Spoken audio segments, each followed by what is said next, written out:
पवित्र श्रावण मास दरमियान पालनपुर में कतलखाना बंद कराववा हिंदू संगठनों की कलेक्टर ने रजूआत। श्रावण मास दरमियान निर्दोष जीवनी हत्या न थाय ते माटे कराई रजूआत।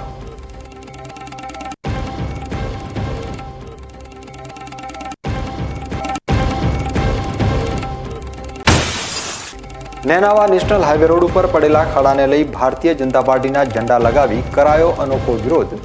खाड़ाओना कारणे अवारनवार थई रह्या छे अकस्मात।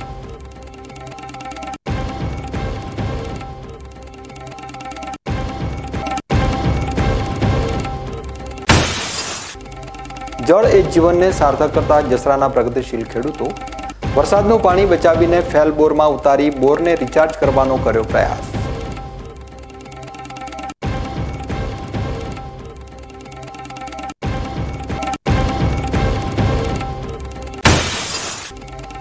लोकसभाની ચૂંટણી બાદ ખાલી પડેલી વાવ વિધાનસભા બેઠક ઉપર યોજાનારી પેટા ચૂંટણી ઉપર બીકે ન્યૂઝ ચેનલનો વિશેષ અહેવાલ।